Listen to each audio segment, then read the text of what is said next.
Salam damai dan salam sejahtera. Kita jumpa lagi di channel Wisped yang akan membahas seputar iman dan juga tentu bina gerejawi dalam banyak sisi atau banyak tema yang akan kita terus-menerus percakapkan. Nah, teman-teman, kali ini saya ingin membawa satu bahasan yang menarik yang terkait dengan fenomena gereja, khususnya fenomena para umat dan para pengkhotbah. Ya, terkait dengan jenis khotbah yang seringkali ada jemaat yang menyukai pengkhotbah dengan gaya yang sifatnya persuasif, kemudian lain lagi jemaat yang menyukai pengkhotbah yang sifatnya lebih kritikal atau lebih kritis, lebih mengedepankan fakta-fakta dan sebagainya.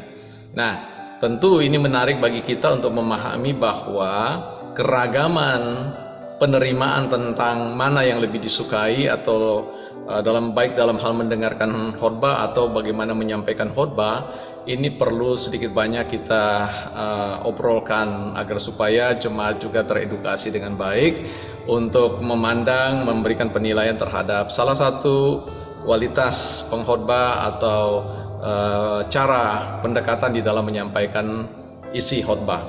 Nah, teman-teman, paling tidak saya mau bicarakan tentang hubungan kaitan antara sebuah khotbah dengan penggunaan otak kanan dan otak kiri, baik dalam penyampaian, dalam hal ini adalah pengkhotbah, maupun bagi mereka yang menerima atau umat dalam menerima jenis khotbah tertentu.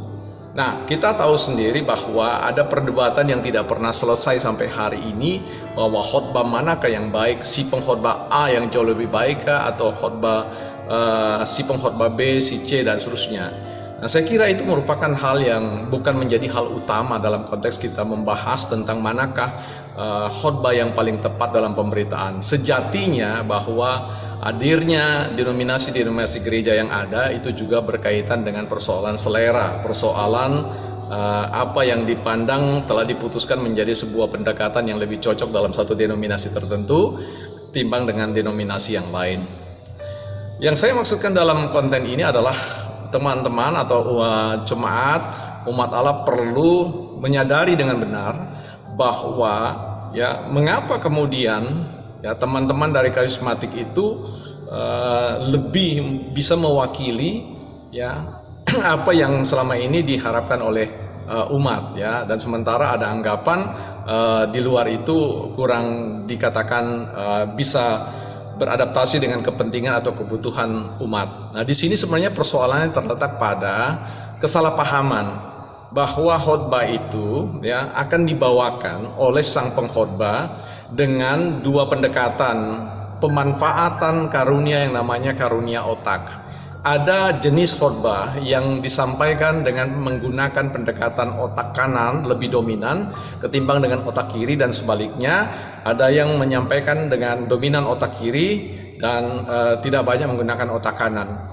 Seperti yang saya katakan bahwa kalau dipetakan dalam konteks ini, sebut saja teman-teman dari karismatik tadi seperti saya sampaikan banyak menggunakan pendekatan otak kanan dan teman-teman di Protestan itu jauh lebih banyak menggunakan penggunaan otak kiri dalam berkhotbah atau menyampaikan khotbah. Sama hal persis dengan umat atau jemaat yang hadir pasti mewakili tentang denominasi gereja yang ciri-ciri tentang penggunaan otak itu dapat memberikan penjelasan kepada kita bahwa denominasi tertentu itu lebih pada penguatan penggunaan otak bagian belahan mana dan seterusnya. Bahkan pada konteks-konteks tertentu kita tidak bisa lagi membedakannya bahwa memang ada gereja sekalipun dengan denominasi yang selama ini secara sejarah dalam konteks sejarah lebih mendominasi atau lebih memberikan pengedepanan tentang penggunaan otak kiri, tapi lama-lamaan ke sini akan terjadi balancing atau penyeimbangan antara penggunaan otak kanan dan otak kiri. Kita lihat dalam sejarah Alkitab bahwa penggunaan otak kanan itu bisa saja sebut saja diwakili oleh Apolos misalkan teman dari Rasul Paulus dalam pemberita firman yang memang memiliki kemampuan retorika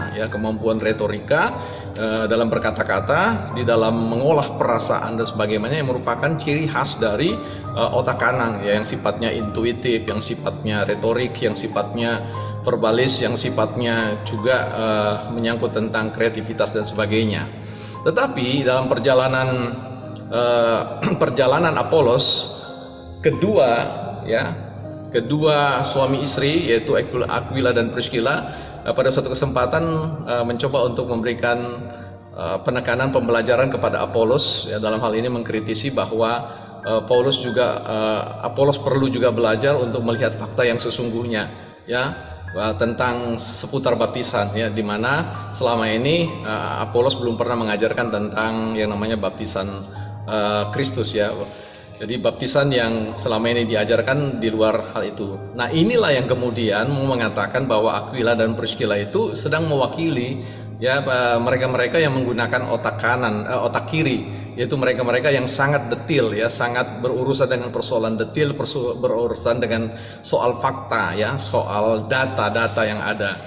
Nah, di sini teman-teman, kita sudah melihat, sekalipun sederhana saya sampaikan, bahwa kita perlu berhati-hati, tidak sebatas mengidolakan, memilih dan mengatakan bahwa khotbah-khotbah dengan pendekatan yang sifatnya menggunakan otak kanan itu dipandang sebagai sebuah jenis khotbah yang paling baik, paling mutakhir, paling enak didengar dan sebagainya. Sementara khotbah-khotbah yang bersifat detail, bersifat kritikal itu sesuatu jenis khotbah yang membosankan dan sebagainya. Ini saya kira tidak boleh terjadi. Kita perlu harus mondar-mandir menjadi seorang pendengar atau menjadi seorang pengkhotbah yang mampu menggunakan karunia Tuhan, yaitu dua belahan otak. Karena kita bisa bayangkan kalau tubuh kita ini hanya dikomandoi, hanya digerakkan oleh salah satu penggunaan otak belahan kanan saja, yang terjadi adalah katakanlah kita menjadi manusia yang tidak utuh, manusia yang tidak seimbang. Dan sama halnya ketika hanya mengedepankan aspek otak kiri, ya, kita juga adalah orang yang mati rasa, orang yang tidak punya, katakanlah, sentuhan intuisi, ya, keindahan baik yang dimunculkan lewat bunyi atau musikal, lewat sebuah pengolahan kata yang mampu memberikan inspirasi dan motivasi. Nah, jadi teman-teman, di era yang sekarang, era digital ini, memang seringkali muncul yang namanya khotbah TikTok, khotbah apa. Teman-teman berhati-hati, ya. Teman-teman perlu berhati-hati. Bukan itu salah, tetapi teman-teman perlu lihat bahwa khotbah-khotbah yang sifatnya durasi pendek itu biasanya lebih mengedepankan aspek penggunaan belahan otak kanan, ya, yang lebih sifatnya intuitif, ya, mengedepankan perasaan, mengolah perasaan seseorang dan sebagainya.